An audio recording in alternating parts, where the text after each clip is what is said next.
US History Summer School, let's talk about the War of 1812, because based on the comments from that last video, which were hilarious and so honest, and I love y'all, you know, like we could use a little review. What was the War of 1812 about? Well, first, a lot of people were like, Britain, but maybe France was there. I'm not really sure. Yeah, you're right. So during the early 1800s, like 1800 up until 1812, Napoleon is Napoleoning around Europe, right? There's this chaos of the Napoleonic Wars. Britain and France are basically constantly at war or on the verge of war, whatever. And they both of them see the new United States as a potential enemy or friend, right? They don't want the other side to be able to do business and trade with the new United States. And so basically across the Atlantic Ocean, both the French and the British throughout the early 1800s are like stopping American ships and boarding them, being like, I'm just making sure that you're not trading, you know, weapons or whatever with my enemy. And the United States is like, can y'all just please stop and leave us alone? Congress in 1807 makes like a pretty big error with the Embargo Act. They're like, we're just going to kind of put an embargo on both of you until you'll stop and leave us alone. And the rest of the world is like, US, y'all need Europe way more than Europe needs you. Like, you are not the powerful one in this relationship. So it doesn't go very well.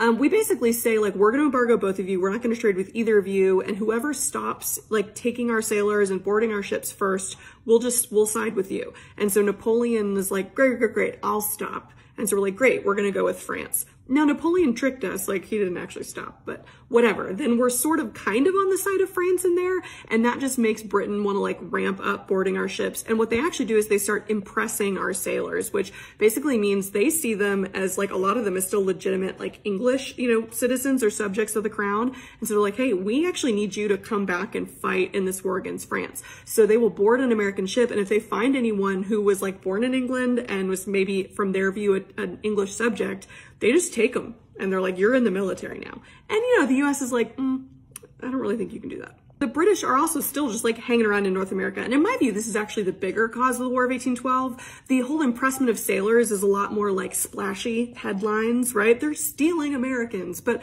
really what it is the US wants to keep expanding and conquering westward. But the British are still there. They're still kind of hanging around. They still are refusing to leave some of their forts, especially in the region of Ohio. Again, Ohio. They're also sponsoring kind of secretly indigenous attacks on, you know, Western settlers / colonizers. And so the US also has sort of been eyeing Canada. We're like, we'd really love some of the north of the Great Lakes region up there. So there's like a lot of different reasons for us to try to prove ourselves once more and get Britain fully off our backs. The War of 1812, I don't want to talk about all the different battles. That's not me. And also, like, that genre of history has been done to death, I would argue. So I'll just hit some highlights of some parts of the War of 1812, like the war itself, that, I don't know, you might want to know. They might come up in a Jeopardy question one day. I don't know, whatever. First, the US invades Canada. The US, like, really believed that the Canadians would be so inspired by our own revolution and would be like, we can't wait for those Americans to come and liberate us from British rule. And the Canadians were actually like, we're good. I'm going to talk about in a later video. The War of 1812 is really important to Canadian history. It does start to actually spark their sort of independence movement, but not in that like they're inspired by the US, actually like in fighting against the US and not wanting us to come there. They're like, oh, we could kind of do this on our own. So that's kind of cute of us to think that we would be liberating the Canadians. They're good.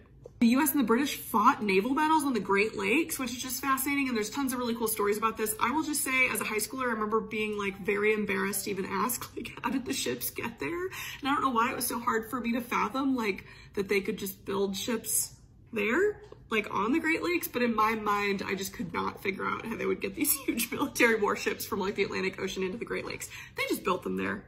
That makes sense. It is true that during the fighting, the British captured Washington, D.C., and they burned the White House. Dolly Madison very famously and heroically saved the portrait of George Washington. Actually, in hindsight, it was actually a copy of the portrait. It wasn't the original portrait, but like she didn't know that, so good on you, Dolly. The only battle besides New Orleans, which we'll talk about in a second, that I feel like maybe we should know is the Battle of Fort McHenry, because that's when a young Francis Scott Key was on a boat and he was observing the bombardment of the fort and he was looking at the American flag to see if it was still there. He writes a poem about it. The US then sets it to an English drinking song, and that becomes the Star Spangled Banner, our national anthem. Also, side note, Francis Scott Key was like very opposed to the war. The War of 1812, I think he like really was a supporter of the British, but I don't know, like he wrote our national anthem. Cool.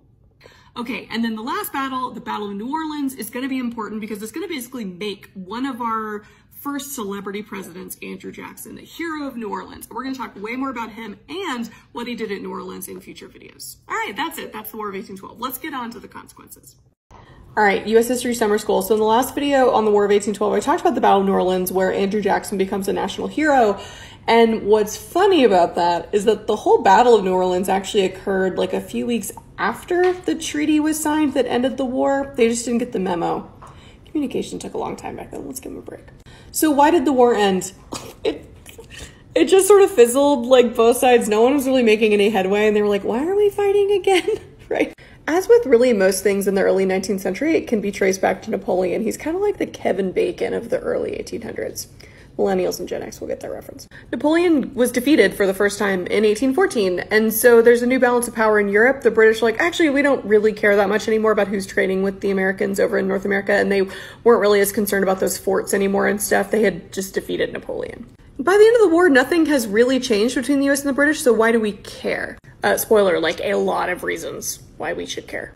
Okay, here's the argument that I'm gonna make. It is an act of privilege as a US American to be able to like not know anything about the War of 1812 and also to say that the War of 1812 like doesn't matter or wasn't that important. And full disclosure, I've totally said those things before, but I'm not gonna ever say those things again because what I have learned is that the War of 1812 is hugely important for Indigenous Americans because the War of 1812 is really their last true attempt or almost successful attempt to create some sort of independent Indigenous nation that could resist being conquered and colonized by the white American US government.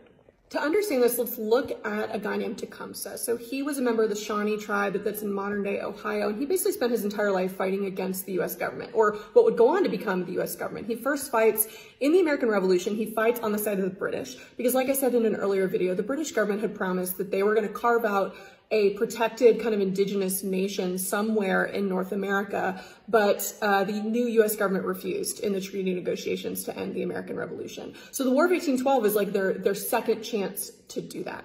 Before that, I mean, Tecumseh joins with his brother, who becomes nicknamed the Prophet, and they create this kind of coalition of a bunch of different indigenous people from different tribes and nations. They all come together at Prophetstown, which is in modern-day Indiana, and they form this pretty serious resistance to the new United States government. The U.S. starts sending out some of their best military generals like Andrew Jackson and William Henry Harrison to fight in the so-called Northwest Indian Wars. William Henry Harrison very famously wins the Battle of Tippecanoe. That's literally going to be his campaign slogan when he runs for president. Tippecanoe and Tyler too. What they don't talk about is that after he won the Battle of Tippecanoe, he burned Prophetstown to the ground and forced Tecumseh and all of his followers to flee to Canada. Unfortunately, they flee to Canada right at the moment when the US government is going to invade Canada as part of the War of 1812. So a lot of Indigenous people, including Tecumseh, fight for the British and the Canadians in the War of 1812. Tecumseh actually dies in the fighting, and they do this because they're hoping that the British will essentially be the lesser of two evils, because the British have promised before and are continuing to promise to create an independent Indigenous nation if they win. Now, unfortunately, in the treaty negotiations at the end of the War of 1812, at the Treaty of Ghent, the British again try to convince the US government to carve out some chunk of land kind of in the Great Plains to allow Indigenous people to basically move to and have their own independent nation that would be kind of administered and protected by the British government. Now, I want to be clear, that's not like ideal, but is at least better than what's going to happen to the Indigenous people. So again, the War of 1812 sort of sparks the growing Canadian independence movement. It is sort of like their version of the French and Indian War, if that makes sense.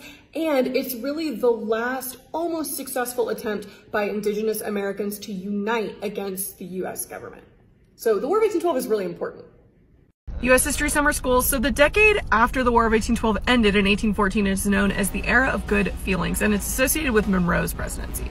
Americans were feeling good because we had won, not lost. We'd not embarrassed ourselves in the War of 1812. Also, Monroe was a really popular president. He was very handsome, and he would travel around the country in a Revolutionary War uniform on this big speaking tour, trying to kind of reunite the country. And I say that because the War of 1812 had really split the country along party lines. The Federalists, especially of New England, really did not want to go to war with England. A bunch of New England Federalists met in Hartford and issued kind of this list of complaints about the government, the decision to go to war, about the southern states gaining more and more power.